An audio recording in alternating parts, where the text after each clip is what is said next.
It's the most wonderful thing that the Creator opened this way for us to be able to communicate and to talk in such a wonderful way. It's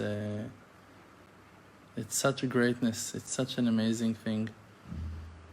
I'm sharing the live video now on different pages and on other outlets for more people to be able to reach and to hear and to be with us as well while we talk and while we're here together.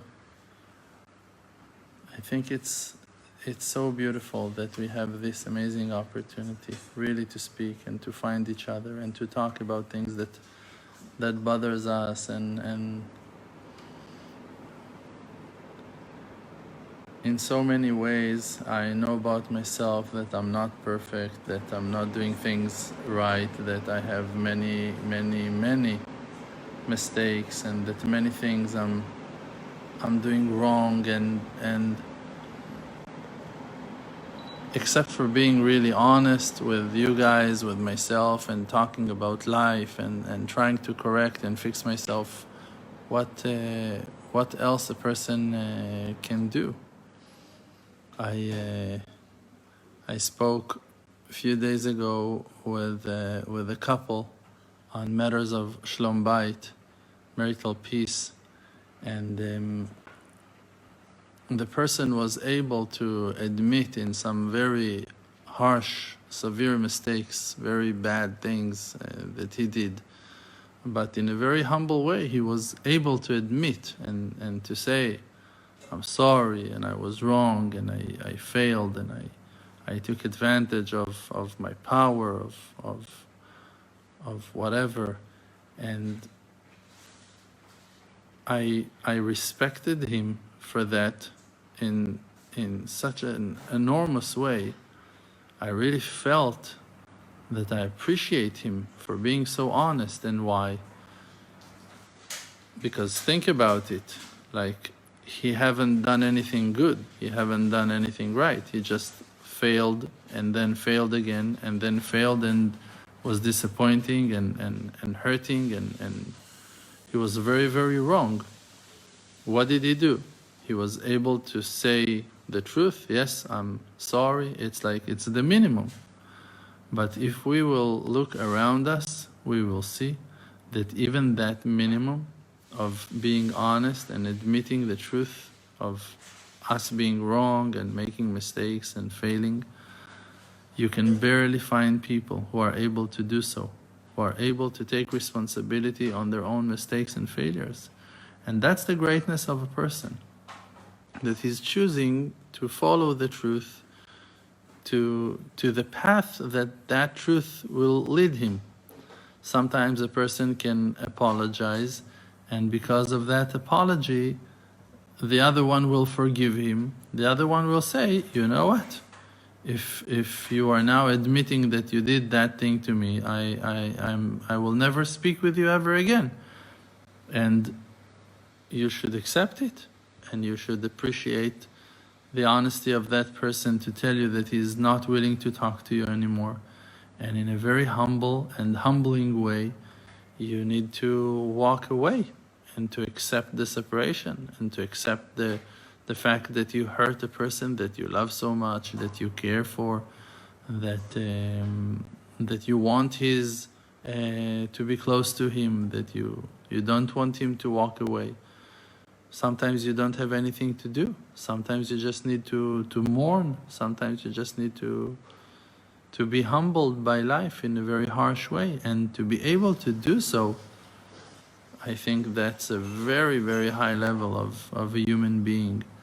And sometimes the ways of life are taking us to places that are very humbling.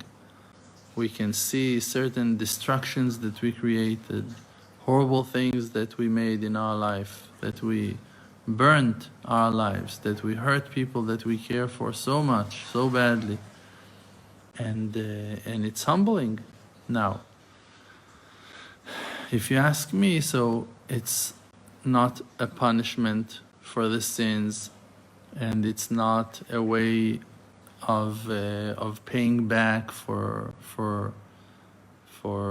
bad things that you've done. It's just a real big gift and favor that the Creator is doing with you, with us, with every one of us,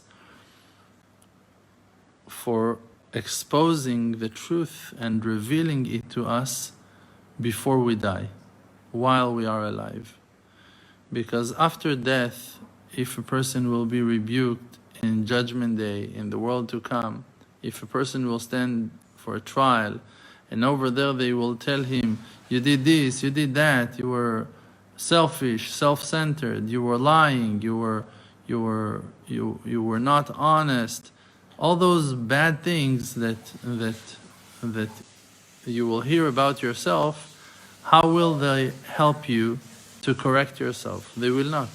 They will just pour a huge amount of shame on the person, and he won't be able to hide over there in Judgment Day, because in Judgment Day it's written, the verse is saying, Sof davar hakol nishma. In the end of everything, everything will be heard.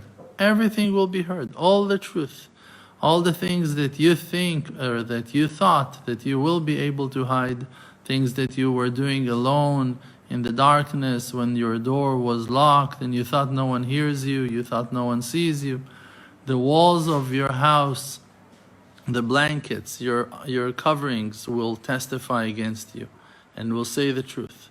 Now, to be judged in that way in the world to come, to be totally exposed in the world to come in front of infinity, in front of God, in front of everything that ever exists in the world, is very humiliating. But what's the result except for shame? What's the result? There is no positive outcome of that shame. So as a punishment to someone you hate, to someone you want to be exposed, to someone who hurt you and is refusing to admit and denying his crimes and sins, so okay, so that shame is his share, supposed to be. That's what he deserved, to be exposed. But for a person who is willing to fix, the gift of being rebuked and taking the lesson and accepting it while you are alive is the greatest level of mercy and kindness that you can experience in this lifetime. Because if you are a person of truth and you are able to admit the truth and to accept it, when you hear it in this lifetime, you are able to correct. You have a chance to do something with that shame. That is something that you cannot do in the world to come. In the world to come, it's only the humiliation. But here you have the ability to apologize. You have the ability to walk back and to try to fix and to correct your actions and never to do it again, or to go and consult with an expert or with a wise person or with your partner or with the person that you hurt him, and to try to compensate him or to please him or to ask for his forgiveness, or to try to prove yourself that you want to be better and to try to improve. All those things cannot happen in the world to come.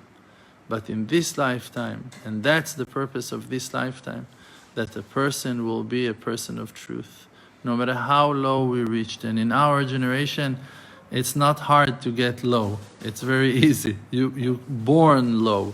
You come to the world from the back door. It's a very, very humbling world.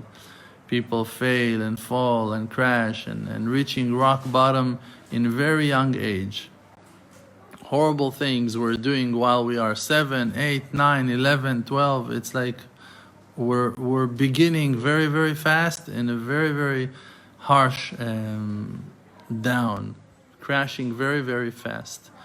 And the Creator of the universe is allowing us in this wonderful way not only to be exposed and to be rebuked and to deal with the truth, just also to have an opportunity to fix. So I think that it's a great thing to live in this world, even though the things are not easy and not simple. People are talking about very harsh things that are going on in the world, crazy movements and crazy waves and storms, things that are going out in the world, in the US right now, and different parties and groups, and not only in the US, all around the world, like in Israel and in different states. Not only the COVID, and the COVID is they're plastering our eyes with the COVID. Real things are taking place under the behind the walls, behind the curtains, things that we're still not aware of, things that we're still not really dealing with or able to deal with. But we need to stand still and strong, and to stabilize ourselves with prayer and with pure intention to commit ourselves to the truth no matter what. So help you God, so help us God, for us to be people of truth, that in any time of test only the truth will come out from our hearts, mouths, hands and actions, that our thoughts will be aimed always to the truth, to take responsibility, to be people of truth. And then in a time of test, in time of challenge, we will express the unconditional love and the honesty and the great beauty that is treasured in our souls, and we will win the battle and the war, and we will bring the complete redemption and the salvation for the whole wide world in our days with our loved ones, when all Am Israel and 70 nations will stand together